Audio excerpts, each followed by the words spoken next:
Alguns homens de Deus no Brasil todo e no mundo têm pregado sobre isso. E não essa mensagem que eu estou pregando, não copiei ninguém para pregar sobre isso, mas tem falado sobre o Evangelho completo. Sobre um Evangelho que não apenas nos salva, mas que produz outros resultados na minha vida.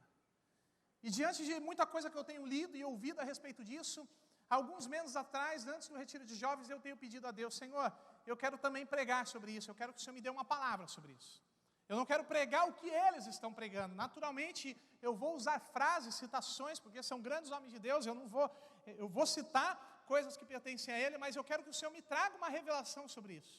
Eu quero que o Senhor me traga uma palavra, porque a igreja, a minha igreja, a tua igreja, ela precisa compreender esse Evangelho. Eu não quero que nós, nesse lugar, vivemos um Evangelho fragmentado, um Evangelho parcial, mas sim, queremos viver um Evangelho completo, um Evangelho inteiro. E Deus me deu essa palavra.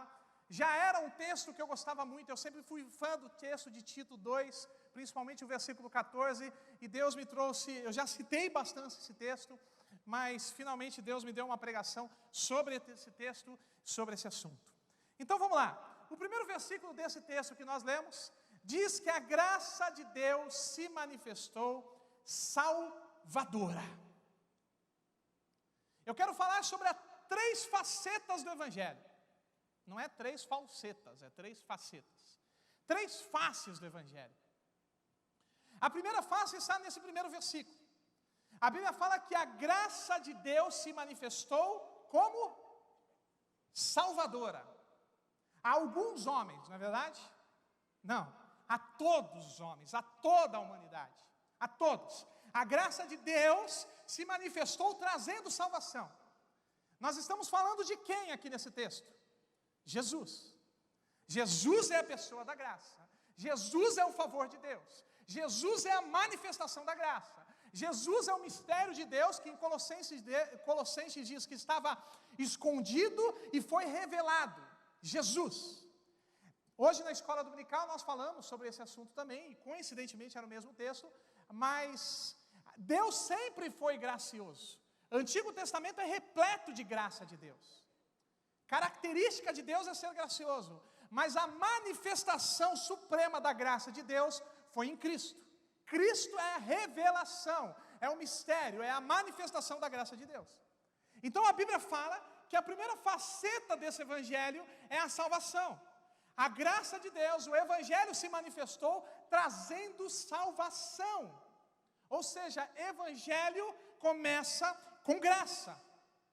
Graça resulta em salvação. O Evangelho não é um bom conselho de como você pode ter uma vida certinha para agradar a Deus. Não. O Evangelho são boas notícias de como Deus escolheu se agradar de você. O Evangelho não é sobre como você pode chegar a Deus, mas sim como Deus, Ele se achegou a você. O Evangelho não é sobre o que você pode fazer por Deus, mas sobre o que Deus escolheu fazer por você. Isso é o Evangelho. O centro do Evangelho não é o homem tentando chegar a Deus. Esse é o centro do Antigo Testamento. Esse é o centro da Antiga Aliança. O homem tentando se aproximar de Deus pela justiça própria, pelo mérito. Mas o centro do Evangelho, da Nova Aliança, é a boa notícia que Deus veio até o homem. Deus encarnou como homem para resolver o problema do homem, que ele não conseguia resolver por conta própria. Então o Evangelho não são bons conselhos. Ele tem bons conselhos, mas o Evangelho não são bons conselhos. Evangelho é uma boa notícia do que já foi feito por você. Todas as religiões do mundo, meu irmão, todas, elas pregam praticamente o mesmo sistema e a mesma coisa.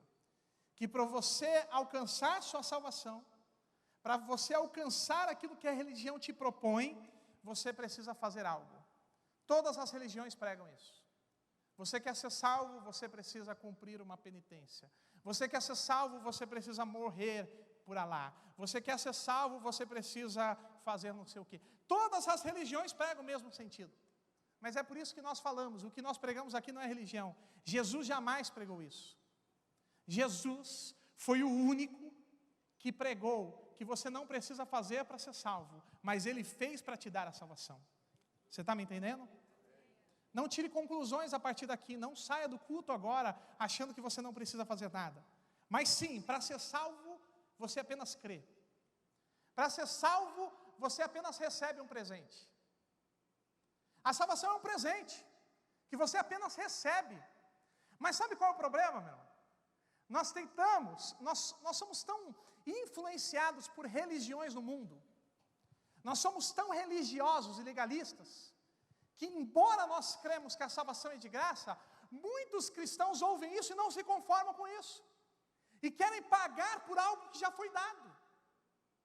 É como se alguém chegasse para você, ó Leandro, está aqui um carro, comprei um carro para você, uma Ferrari, está paga, quitada. Mas o Leandro não se conforma com isso, ele pensa assim, não, quem é que dá uma Ferrari para alguém? Não me conformo, eu preciso pagar por ela. E eu, não, Leandro, está pago, está pago. Mas o Leandro, não conformado com aquilo, ele vai até o banco e diz, olha, pesquisa aí se tem alguma conta, eu preciso pagar por isso. E o Evangelho da mesma forma. Nós recebemos de forma gratuita, sem preço, sem custo. Ele não foi de graça. Alguém pagou um alto preço por ele, mas ele foi movido por graça a nós. Ele é gratuito, você apenas recebe, você apenas crê. A Bíblia fala que crê. A salvação não está em fazer, a salvação está em receber um presente, em aceitar, em tomar um posse, em crer nesse presente. Então, Cristo foi o único que pregou diferente. Nós não somos uma religião que tenta pagar por aquilo que é gratuito, mas nós recebemos de graça um evangelho transformador, salvador. Esse evangelho que nós cremos que está nesse lugar, e eu te convido, se você está com uma dúvida sobre isso, lê mais, pesquisa mais, busca mais. E se quiser tirar dúvida conosco, nós estamos aqui para isso. Mas esse evangelho não são conjuntos de ordens que eu devo seguir e obedecer para ser salvo. Mas sim o anúncio de uma salvação gratuita, que me deu o poder para viver de acordo com cada uma dessas ordens. Então não é um manual que eu sigo e obedeço para receber a salvação. Não, isso não é evangelho. Mas eu quero citar um texto que fala sobre isso, já vou citar. Na nova aliança não é uma tábua com 10 mandamentos, onde eu olho para aquela tábua, eu leio aquela tábua e eu tento viver uma vida certinha de acordo com aquela tábua para ser salvo. Não. Mas é Deus, presta atenção, não pare por aqui, mas é Deus internalizando os mandamentos, a vontade, a ordem dele, aonde? No meu coração. Não é uma tábua que eu leio e tento viver de acordo com ela para ser salvo, mas é eu recebendo gratuitamente, Deus pegando essa tábua, toda a sua vontade, todo o seu caráter e internalizando em meu coração. Esse é o evangelho. Essa é a diferença de uma antiga para uma nova aliança. Então, tem um texto que eu gosto muito, não precisa abrir, mas em Jeremias capítulo 31, versículo 31, diz assim: estão chegando os dias, declara o Senhor, quando farei uma nova aliança com a comunidade de Israel e com a comunidade de Judá. Não será como a aliança que fiz com os seus antepassados, quando os tomei pela mão para tirá-los do Egito, porque quebraram a minha aliança. Apesar de eu ser o Senhor deles, diz o Senhor, esta é a aliança que eu farei com a comunidade de Israel depois daqueles dias, declara o Senhor. Colocarei a minha lei no íntimo deles, e a escreverei nos seus corações. Eu serei o Deus deles, e eles serão o meu povo. Várias vezes no Antigo Testamento você vê Deus dizendo isso: eles serão o meu Deus, eu serei o seu povo. E Deus novamente diz: eles serão o meu Deus, eu serei o seu povo. Mas o povo nunca conseguiu, baseado na lei. O que Deus está dizendo? Nessa nova aliança, eu colocarei a minha lei no coração deles. Eu vou internalizar neles a minha lei. E aí, a minha lei internalizada em coração deles, eles serão o meu povo e eu serei o seu Deus. No versículo 32 fala de uma antiga aliança, que não era capaz de resolver esse desejo de Deus de ser Deus do seu povo e essa necessidade nossa de sermos povo desse Deus. Essa antiga aliança é baseada em Êxodo 19, que diz: agora, se me obedecerem e guardarem fielmente a minha aliança, aos meus mandamentos, vocês serão meu tesouro pessoal, serão reino de sacerdote e uma nação santa. Antiga aliança, o homem tem que obedecer para receber. Mas o que acontece? Quem lê o Antigo Testamento sabe disso. O homem nunca conseguiu fazer para receber. O homem nunca conseguiu ser capaz de cumprir o padrão pedido por Deus. O homem não é capaz disso. Nova aliança que Jesus está aqui prometendo nesse texto. Porém, a minha lei no íntimo deles e a escreverei no seu coração. Não será mais 2 tábuas com 10 mandamentos. Não é mais uma lista escrita em uma tábua. Mas agora ela está escrita no íntimo. Eu vou escrevê-la no íntimo deles, no coração deles. Então essa é a nova aliança. Deus internalizando a lei dele em nós. Ou seja, agora ela faz parte do seu íntimo. Agora não é algo que você tenta obedecer, mas Deus trouxe poder para você viver de acordo com essa lei. E você não é salvo por viver de acordo com ela, mas já salvo, agora você foi empoderado para viver conforme o padrão de Deus. Você está me entendendo? Então eu não estou excluindo a necessidade da lei, mas eu estou dizendo que você não é salvo por meio dela, e a partir do momento que você é salvo por graça, Deus internalizou ela em seu coração. Eu não estou falando que ela não tem mais necessidade, ela tem, e tanta que Deus colocou no íntimo do nosso coração. A graça não removeu a necessidade da lei, ao contrário, ela aperfeiçoou. No Sermão do Monte, quando Jesus disse, ouviste o que foi dito, não adulterarás, mas ele disse, mas quando você olha para a mulher do teu próximo, você já está adulterando. O que aconteceu? Jesus está removendo a lei? Não, na verdade Jesus está aumentando o padrão da lei. Não é ter relação, mas quando você olha, você já está adulterando. E Ele está internalizando essa lei no nosso coração. Hoje ela faz parte de nós. Não é à toa que você que aceitou Jesus, eu creio que todos, talvez alguns não, mas quando você nasce de novo, você percebe que coisas que você fazia antes que eram normais para você, você não tem mais prazer nisso. Por quê? Porque Deus te empoderou de uma graça que te tira disso.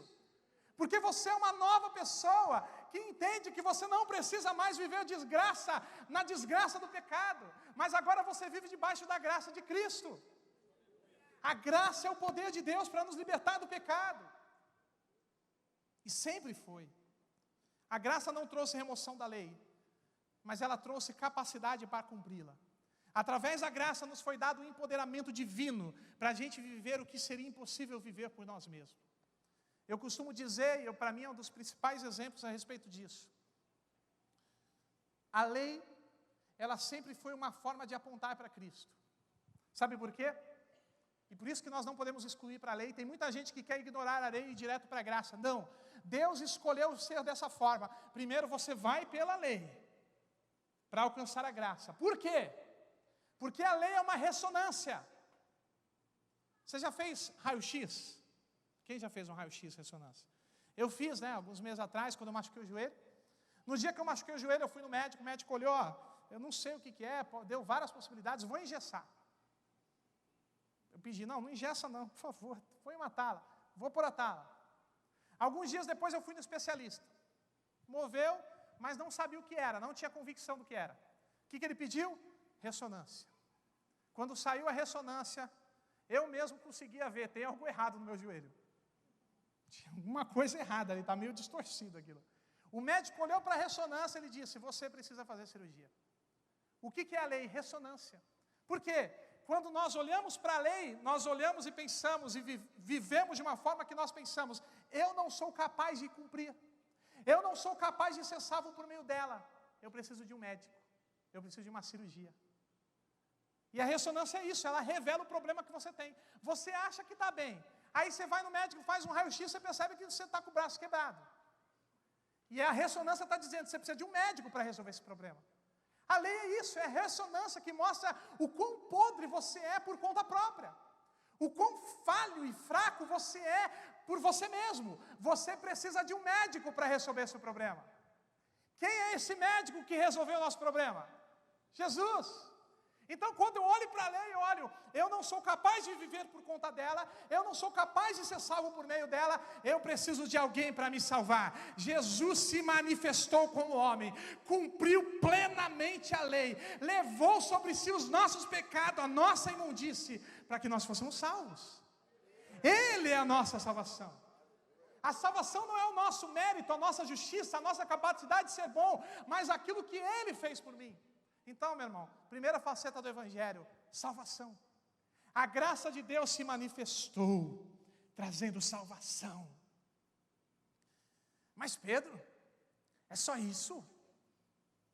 Eu só preciso crer? Eu só preciso crer para receber isso? Sim e não. Sim, porque se referindo à salvação, você apenas crê. E não é meramente acreditar em Deus. Tem muita gente que acredita em Deus, mas não crê no sacrifício de Jesus. Crer no sacrifício de Jesus. Crê que Ele levou sobre si os meus pecados.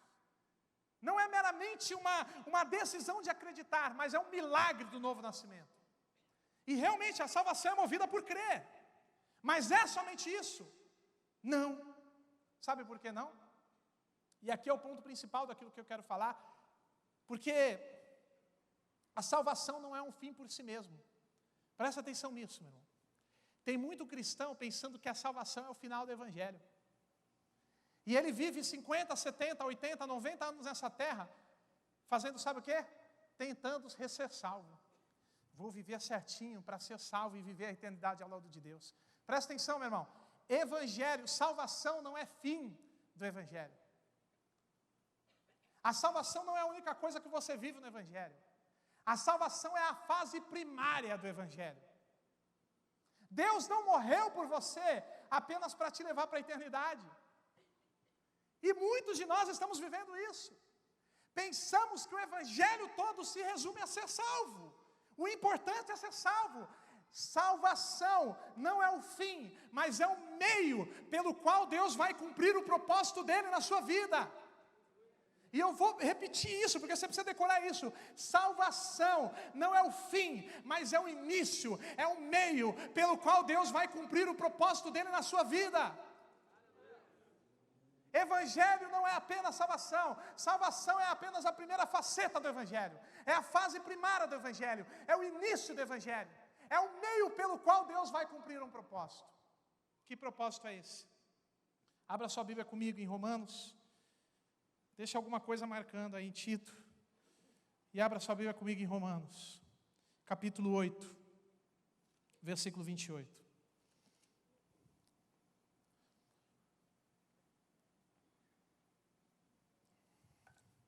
Romanos 8, 28. Meu irmão, você precisa aprender isso. Se você precisar anotar isso, anote isso, mas você precisa aprender isso para compreender o Evangelho. Salvação não é o fim, é o meio pelo qual Deus vai cumprir o propósito. Mas Pedro, qual é o propósito de Deus na minha vida? Essa é a pergunta de todo mundo. Para que eu nasci? Para que eu fui salvo? Por que eu estou aqui? Por que eu estou respirando? Qual é o propósito de Deus na minha vida? Romanos 8 responde isso, versículo 28 e 29. Diz assim: sabemos que Deus age em todas as coisas para o bem daqueles que o amam, dos que foram chamados de acordo com o seu propósito. E aí esse primeiro texto aqui, você fica todo feliz, né? Porque é um texto bem positivo. Deus, todas as coisas, Deus está agindo para o teu bem. Oh, aleluia! Né? Aquele momento que os irmãos praticamente dão um pulo para pegar a bênção, né? Oh, eu tomo posse. Todas as coisas estão agindo para o teu bem. Amém. Mas presta atenção, não é só isso. O sentido desse texto não é apenas esse. Ele está dizendo, todas as coisas cooperam para o bem daqueles que o amam, que são chamados de acordo com o seu propósito. Mas qual é esse propósito? Versículo 29. Pois aquele que de antemão conheceu, também os predestinou para serem conforme a imagem do seu Filho. Todas as coisas cooperam para o bem daqueles que o amam, dos que são chamados segundo o seu propósito. Que propósito é esse? Pois aqueles que o chamou, os predestinou para serem a imagem do seu Filho. Qual é o propósito de Deus na sua vida? Ser a imagem do Filho de Jesus, do Filho de Deus. Qual é o propósito de Deus na minha vida, Pedro? Ele está te transformando à imagem do Filho dele. E todas as coisas cooperam para esse bem. As coisas não cooperam para que você seja rico, para que você seja muito próspero, muito abençoado, não. As coisas cooperam para esse objetivo, te transformar à imagem do Filho. E é aí que você entende que quando você passa um grande problema na sua vida, e você fica se queixando, por que eu estou passando por isso? E Deus está dizendo, as coisas cooperam para o teu bem, mas como Deus pode permitir? Como é que isso pode trazer algo bom para mim? Porque na verdade, isso está te transformando a ser a imagem do Filho.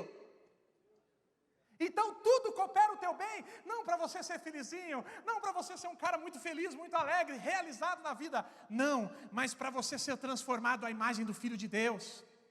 Então salvação não é um fim, mas é um meio pelo qual Deus vai realizar o propósito dele na sua vida. Qual é o propósito de Deus na tua vida? Ser a imagem de Jesus Cristo. Não esqueça isso, não esqueça isso. Esse é o propósito de Deus na sua vida, te tornar a imagem do primogênito. Segunda faceta do Evangelho, propósito. Primeira faceta do Evangelho, salvação, a graça de Deus se manifestou salvadora. Segundo, volta para Tito capítulo 2, vamos ler a Bíblia. Deixa Deus aquecer o teu conhecimento a respeito da palavra. Tito capítulo 2, graça de Deus se manifestou salvadora, a primeira faceta do Evangelho, salvação. Acabou o texto, foi só isso. A graça de Deus se manifestou somente para te salvar, é isso? Não, o texto continua, no versículo seguinte diz assim: ela nos ensina a renunciar à impiedade, às paixões mundanas e a viver de maneira sensata, justa e piedosa nesta era presente. Pedro, mas aqui Paulo está falando para a eternidade. Para quando Jesus voltar, nós seremos justos, piedosos. Não. Paulo está destacando aqui, dizendo para você, olha, essa renúncia das paixões mundanas, essa renúncia da impiedade, essa forma de vida justa e sensata, é para agora. Esse texto está falando sobre o quê? Propósito. A graça de Deus se manifestou salvadora, mas ela não apenas te salvou. O texto diz, ela nos ensina a largar a impiedade, a renunciar às paixões mundanas e viver de forma justa e sensata. O que é isso? Transformação da imagem do Filho. Então ela não apenas nos salvou, mas ela nos transforma à imagem do Filho de Deus.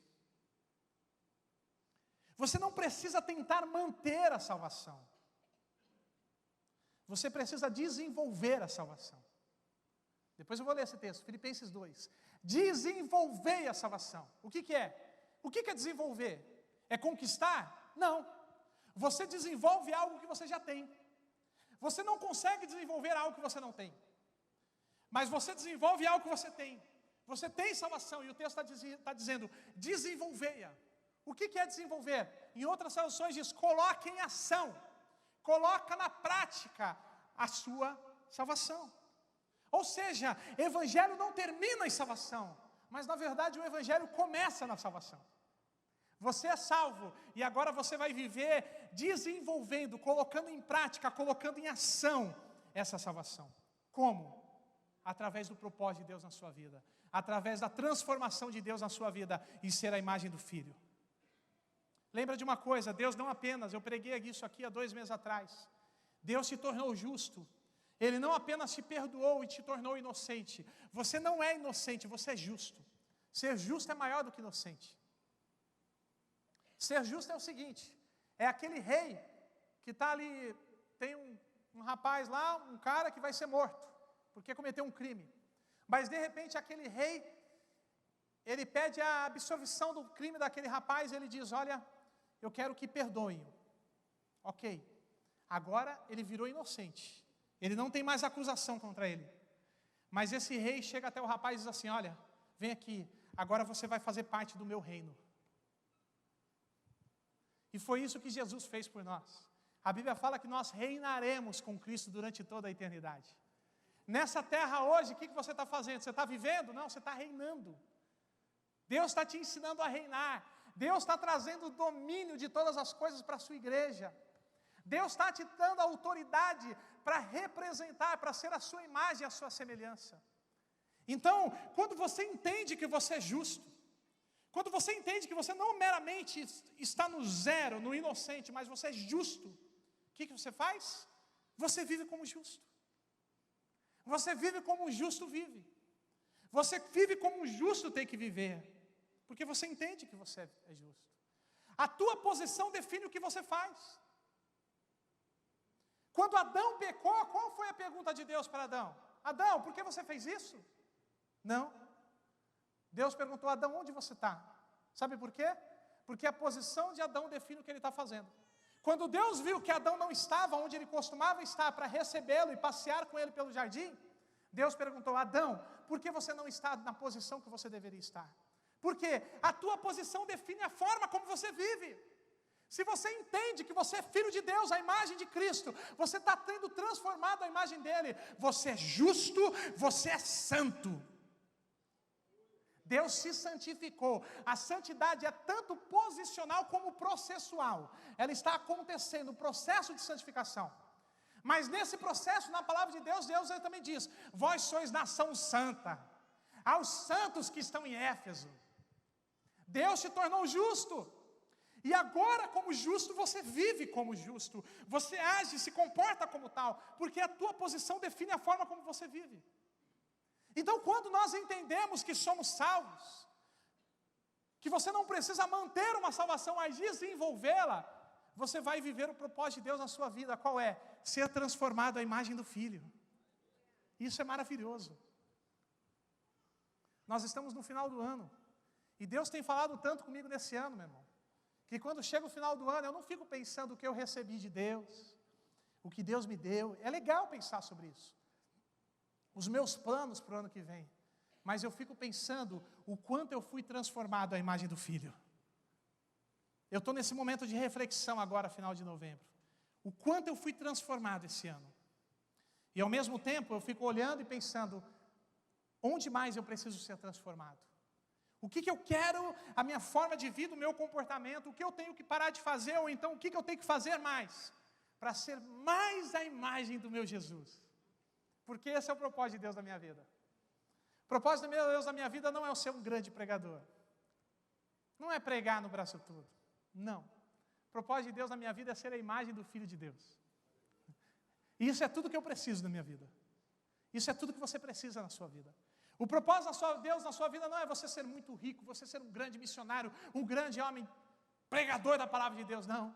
O propósito de Deus na sua vida é você ser a imagem do Filho dele. Isso é tudo que você precisa na sua vida.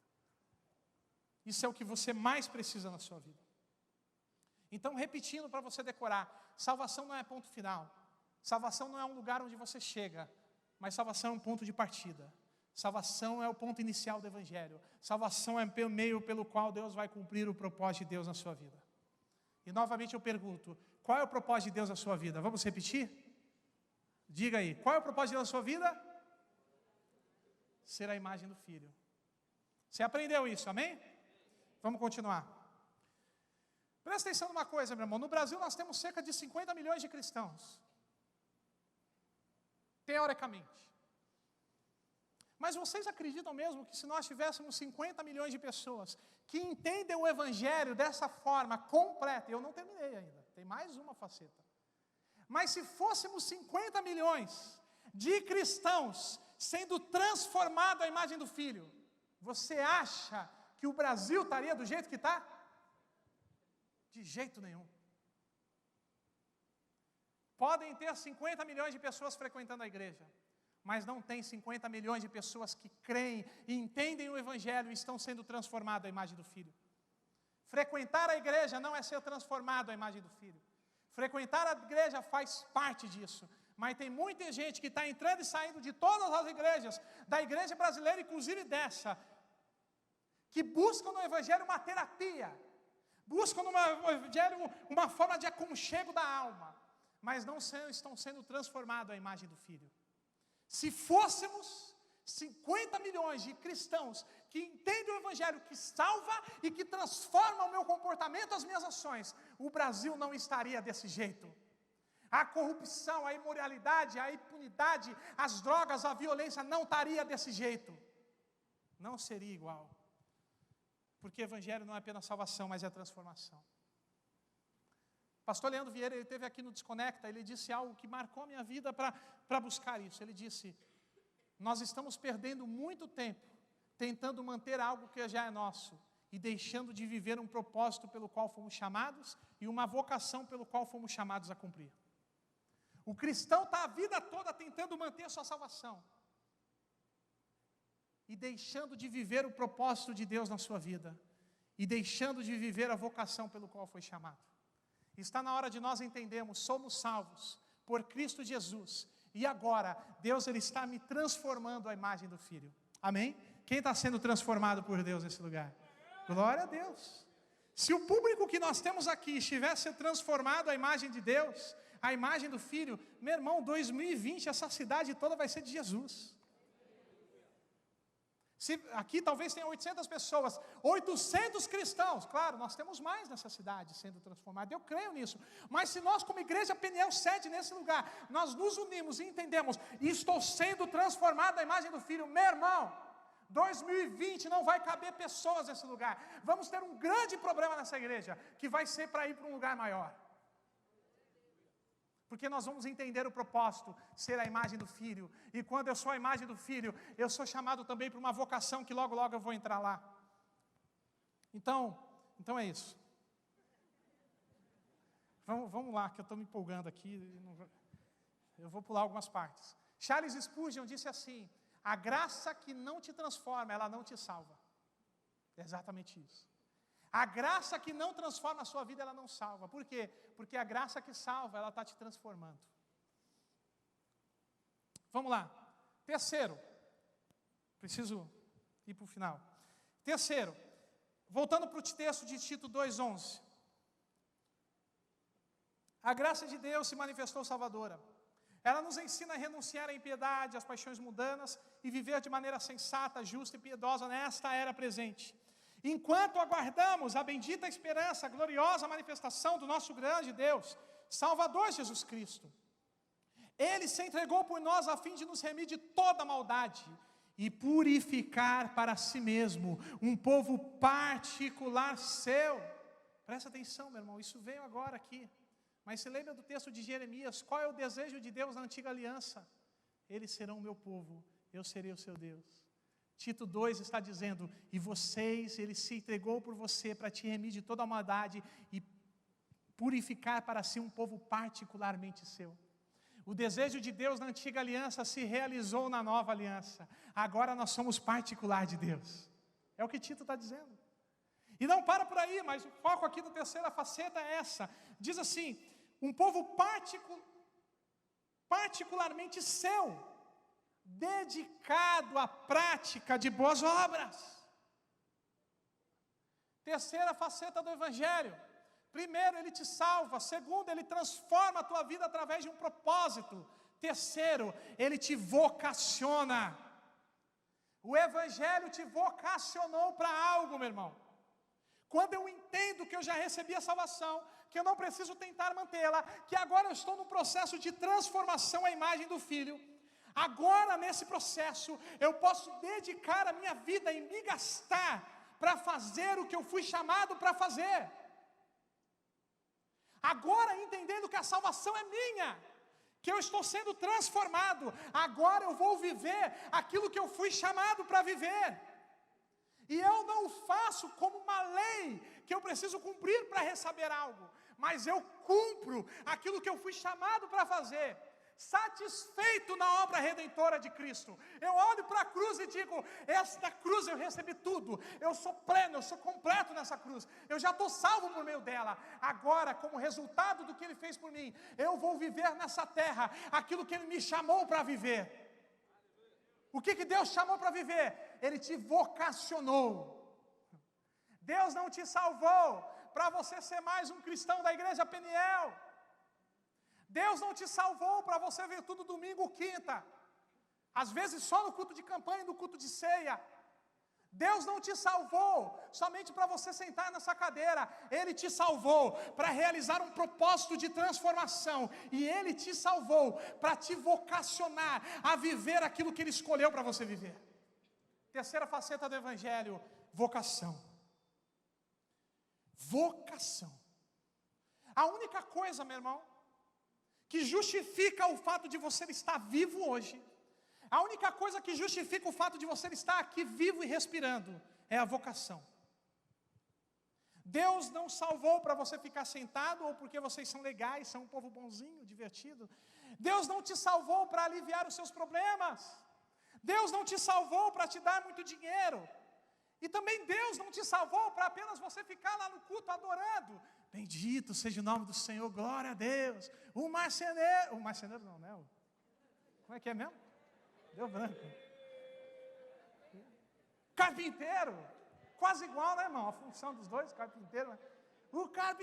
Essas músicas são legais.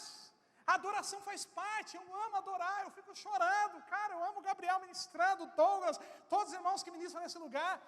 Mas Deus não me chamou simplesmente para eu ficar lá. Não. Os reformados ficam com raiva se eu falar isso. Mas Deus não te chamou e te salvou somente para você ficar parado adorando Ele. Deus não tem nenhum problema de alma, que Ele está carente, Ele precisa que todo mundo fique o adorando. Não, a adoração faz parte da sua vida. Sim, você vai viver para louvor da sua glória. Mas Deus, Ele te chamou, não apenas para você sentar nesse banco e ficar felizinho e feliz com o que Ele fez, mas Ele te salvou, porque Ele tem uma vocação para você. Ele tem uma vocação. E sabe qual é a vocação de Deus na sua vida? É Ele ser visto através de você. Essa é a vocação. A vocação de Deus na sua vida? É ser pastor? Pode ser que faça parte disso. É exercer um ministério na igreja? Faz parte disso. Mas o princípio e o fundamento da vocação de Deus na sua vida é Ele ser visto através de você. Aqui na igreja? Não. Na escola, no trabalho, no ambiente de trabalho, na tua família, para a tua vizinhança. Essa é a vocação de Deus para nós. A vocação de Deus para nós é testemunhar a sabedoria e a glória de Deus. É isso que glorifica o Pai. O que glorifica o Pai não é somente eu vir para a igreja e ficar adorando. Sim, isso também glorifica. Mas o que glorifica o Pai é eu viver uma vida vivendo aquilo que Ele me chamou para viver. É eu viver uma vida mostrando, apontando, encaminhando para Deus. É eu viver uma vida testemunhando a sabedoria e a glória do Pai. Essa é a vocação de Deus para você. É por isso que eu creio, meu irmão.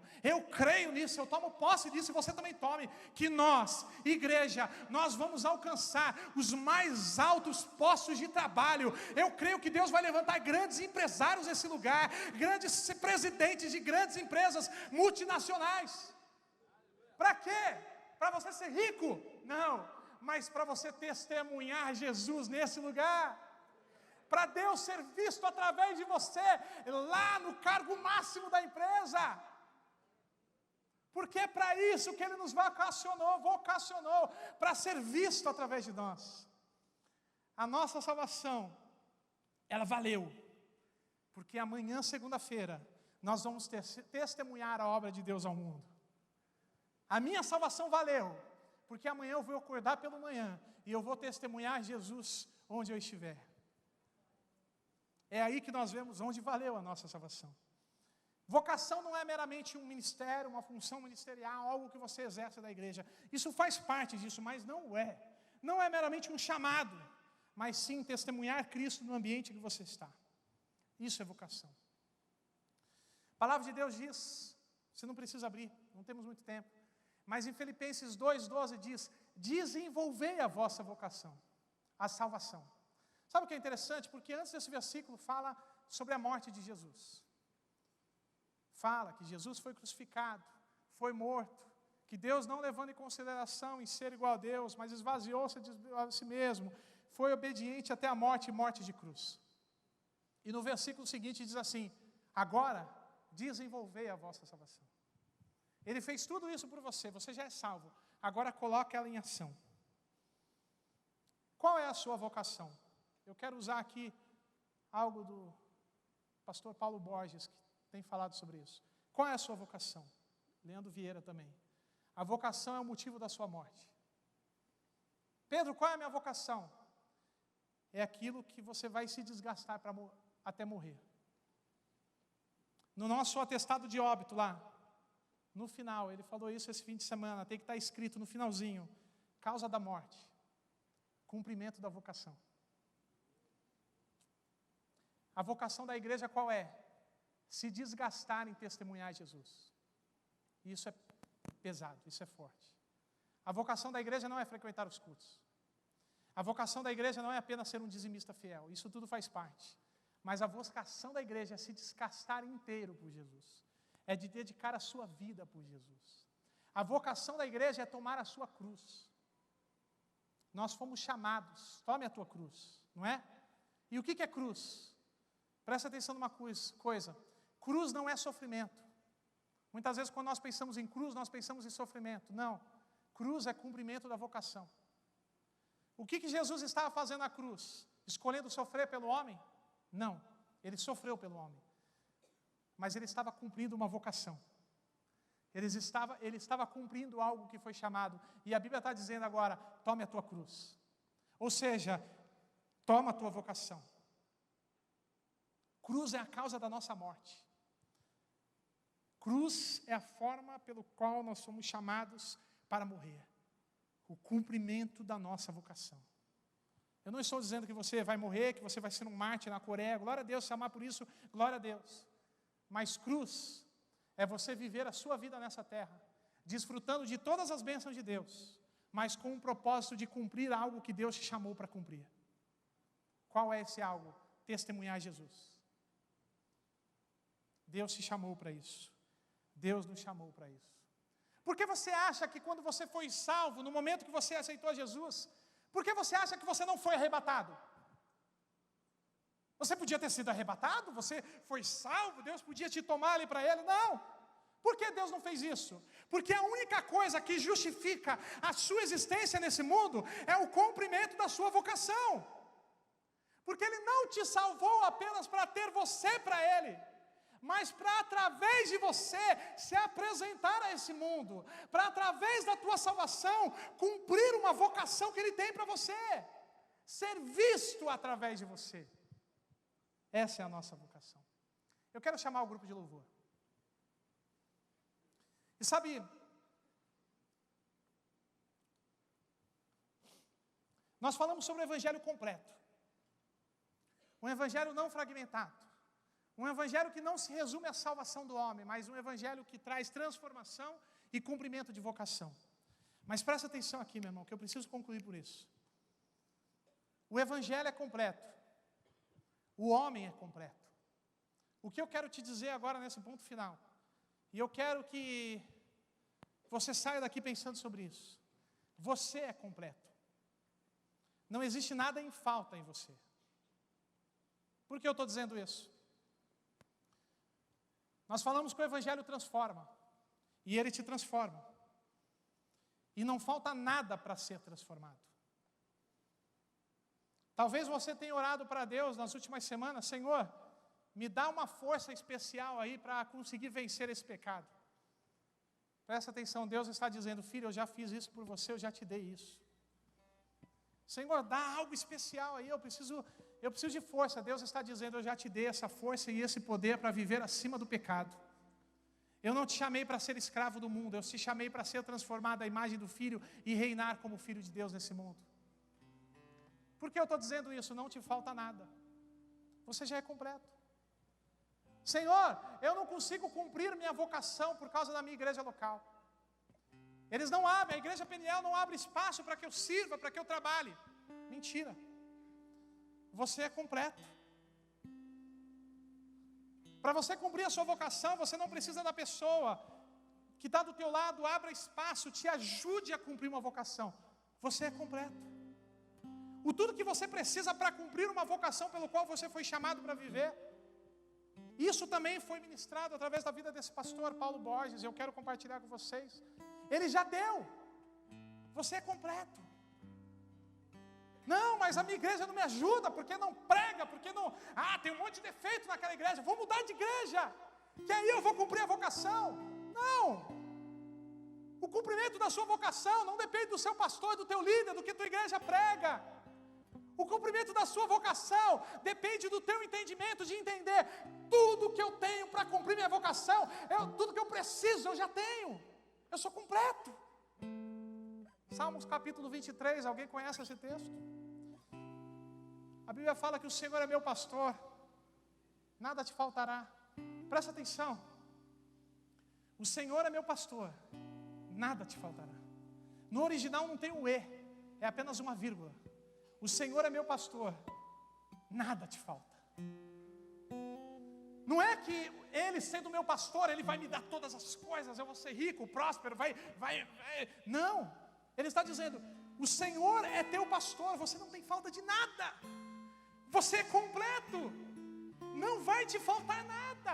Tudo que você precisa para viver essa vida de salvação, tudo que você precisa para viver uma vida de transformação, tudo que você precisa para viver a tua vocação, está completa. Não te falta nada. Não vai te faltar quem vai te dar, não vai te faltar quem vai tirar. Aleluia. Se coloque de pé em nome de Jesus. O Senhor é meu pastor, nada me falta. Sou completo. Não vai te dar, não vai te faltar quem te ajuda. Presta atenção nisso, meu irmão.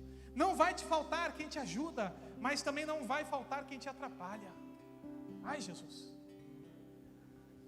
Não vai faltar quem estende as mãos para você, mas não vai faltar quem tira as mãos de você. Não vai faltar quem te honra, mas também não vai faltar quem te desonra. Não vai faltar quem te incentiva, mas também não vai faltar quem te desmotiva. Não vai faltar aqueles que são fiéis e serão leais com você, mas também não vai faltar aqueles que serão infiéis com você. Presta atenção. Pare de ressaltar o que te falta, mas viva como alguém completo. Nós não nos reunimos nesse lugar pela falta de algo, mas nós nos encontramos nesse lugar porque tudo está pronto em nós. Você é completo. Você é completo para ser transformado. Quando o diabo dizer para você, você não consegue viver esse padrão, você não consegue ser como Jesus foi, você diz para ele, eu já sou completo e Deus está me transformando à imagem do Filho. Quando o diabo dizer para você, você não é capaz de testemunhar Jesus e de cumprir a vocação que Ele tem para você, você diz, eu sou completo e tudo que eu preciso para cumprir minha vocação, eu já tenho, e agora eu vou testemunhar e ver, e enxergar e mostrar Jesus para os outros, revelar Jesus. Vamos adorar o Senhor? Aonde você está, feche teus olhos. Eu não vou pedir para você vir aqui na frente, porque eu acredito que isso é para todos nós. Nós vamos adorar e eu quero te convidar a refletir sobre isso, a fortalecer isso na sua mente. O Evangelho é completo, Ele te salvou, Ele te transformou e agora Ele te vocacionou e disse, vai.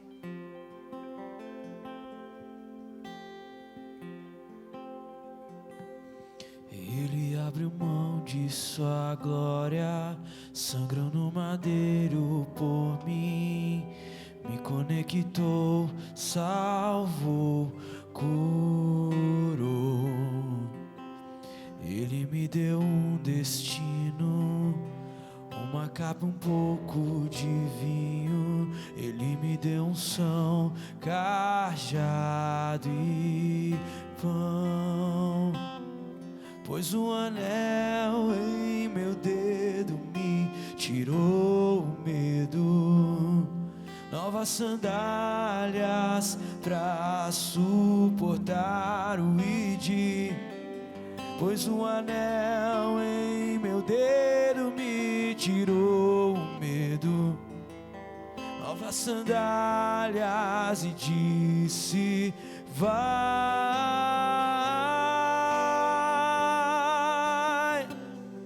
E eu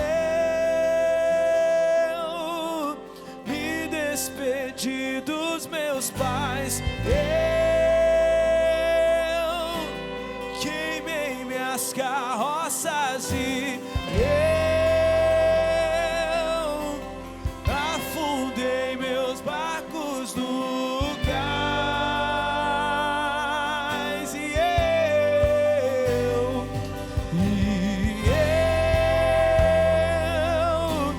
me despedi dos meus pais. Eu queimei minhas carroças e eu afundei meus barcos no cais.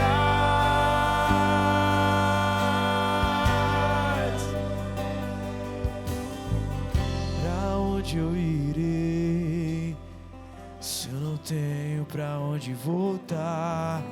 Só tenho você, Deus, palavra de vida eterna. Pra onde eu irei se eu não tenho pra onde voltar? Só tenho você, Deus, palavra de vida eterna.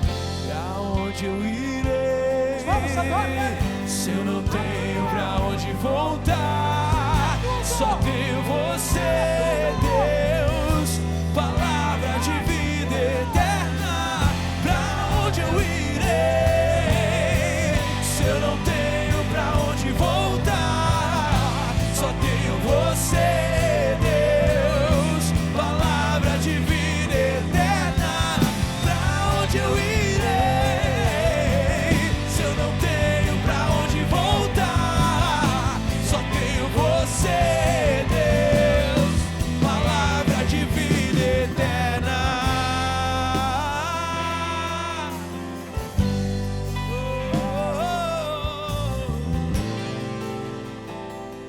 Aleluia, aleluia, aleluia. Deixa eu ler um texto, nós vamos encerrar esse momento, meu irmão. E eu creio que nessa semana Deus vai te usar, Ele já te vocacionou, mas Deus vai te usar poderosamente nessa vocação. Eu tenho certeza de uma coisa, que essa semana, domingo que vem, nós estaremos nesse lugar. Quinta-feira estaremos aqui. E na quinta-feira, você já vai ter sido mais transformado à imagem do Filho do que é hoje. No domingo, você vai ser mais parecido com Jesus do que é hoje. E eu quero terminar com esse texto, diz assim: mas todos nós, com o rosto descoberto, refletindo como um espelho a glória do Senhor. Estamos refletindo a glória do Senhor, permitindo que o Senhor seja visto. Somos transformados de glória em glória, na mesma imagem, como pelo mesmo Espírito.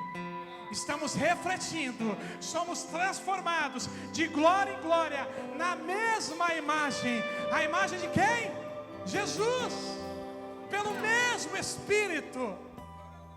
Pai, obrigado pela essa noite, obrigado pela Tua palavra, obrigado pela Tua palavra que nos traz vida. Pai, nós queremos sair desse lugar nessa noite, essa é a minha oração, Pai.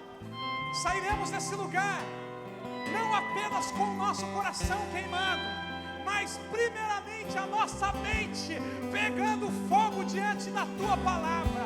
Que a nossa mente incendeie nosso coração, que o nosso coração incendeie os nossos pés, que nós possamos sair desse lugar conscientes que nós estamos sendo transformados, que nós já somos salvos, que nós estamos ficando mais parecidos com o Senhor, e que nós vamos cumprir a vocação pelo qual fomos chamados. Que nessa semana o Senhor nos dê vitória, o Senhor nos surpreenda, mas acima de tudo isso, o Senhor nos transforme, o Senhor nos envie e diga: vá para o teu trabalho, vá para a escola, vá para a faculdade e deixe que eu seja visto através de você. Nós te adoramos em nome de Jesus. Amém, amém, aleluia.